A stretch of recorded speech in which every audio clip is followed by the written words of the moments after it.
Assalamualaikum warahmatullahi wabarakatuh.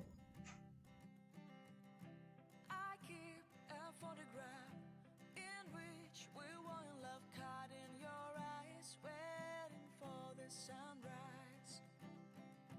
I barely even knew who you were. What did you do? I didn't care, 'cause you were perfect, I swear. But somebody told me that it's over. Oh no, it's true. You made me happy for a while.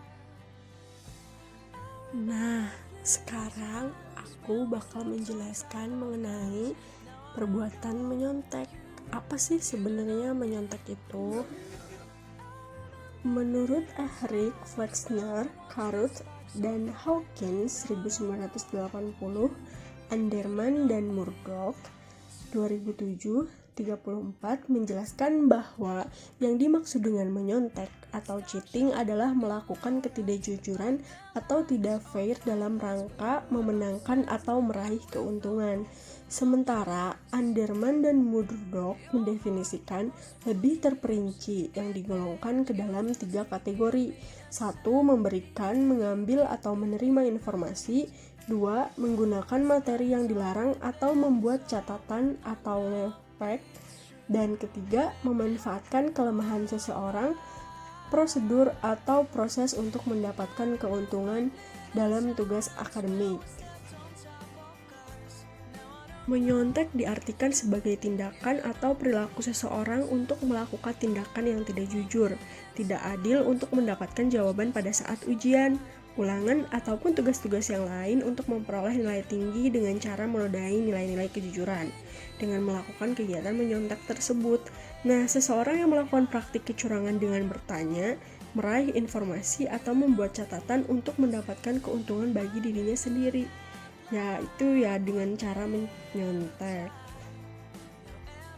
Ada beberapa kategori perilaku menyontek. Yang pertama itu menurut Sparzo 1989. Kategori siswa-siswa yang melakukan perilaku menyontek antara lain meniru pekerjaan teman, menyontek menggunakan catatan kecil saat ujian, menyontek dengan mendapat jawaban dari pihak lain atau teman, luar kelas ataupun sekolah, dan sengaja menyuruh orang lain mengerjakan tugas ujian atau les. Dalam pandangan Hetherington dan Feldman, mengelompokkan 4 bentuk menyontek, antara lain individual opportunistic, yaitu dapat dimaknai sebagai perilaku di mana siswa mengganti suatu jawaban ketika ujian atau tes sedang berlangsung dengan menggunakan catatan ketika guru keluar dari kelas. Yang kedua ada independent planned, dapat didefinisikan sebagai menggunakan catatan ketika tes atau ujian berlangsung atau membawa jawaban yang telah lengkap atau dipersiapkan dengan menulisnya terlebih dahulu sebelum berlangsungnya ujian atau tes. Yang ketiga itu ada sosial aktif, adalah perilaku menyontek di mana siswa mengcopy atau melihat atau meminta jawaban dari orang lain.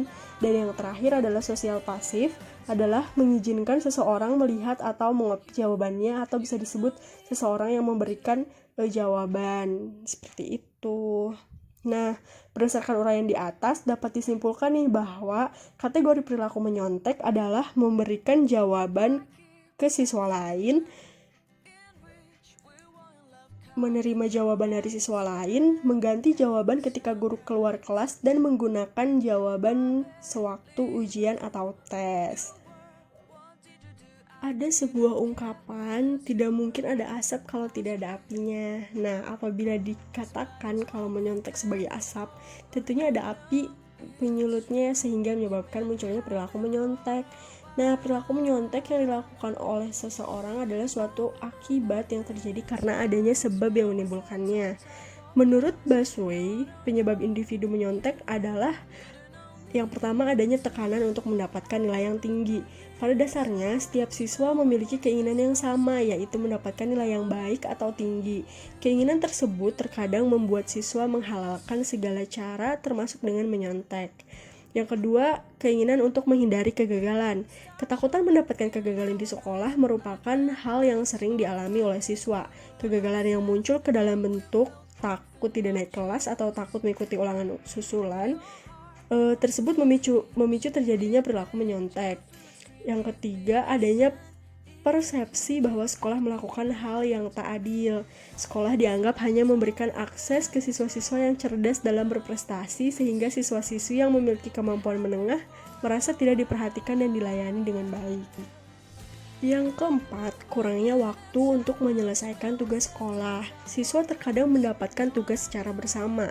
Waktu penyerahan tugas yang bersamaan tersebut membuat siswa tidak dapat membagi waktunya.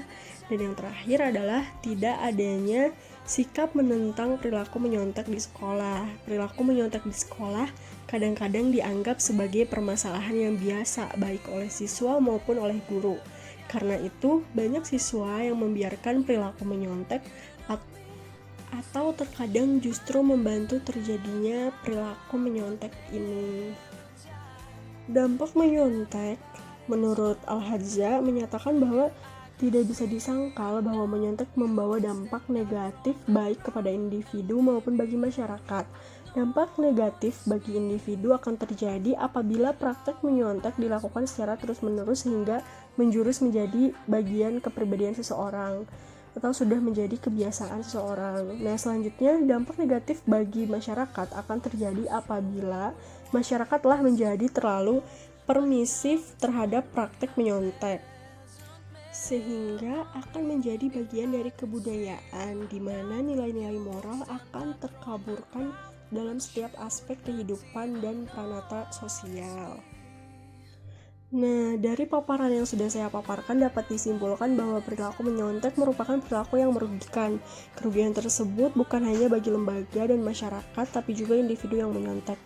Mereka telah melakukan perbuatan tidak jujur untuk mendapatkan nilai yang tinggi. Nilai yang diperoleh dengan menyontek tidak sesuai dengan kemampuan yang sebenarnya. Bila dibiarkan terus-menerus, perilaku menyontek akan dianggap sebagai perilaku yang wajar dalam ujian.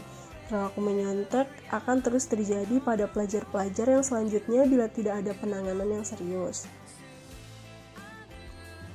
Baik, hanya itu yang bisa saya sampaikan. Sebelum saya tutup, saya mau bilang korupsi berawal dari hal-hal kecil. Jadi jangan biarkan menjadi besar dan tanamkan nilai anti korupsi dan jauhkan diri dari korupsi.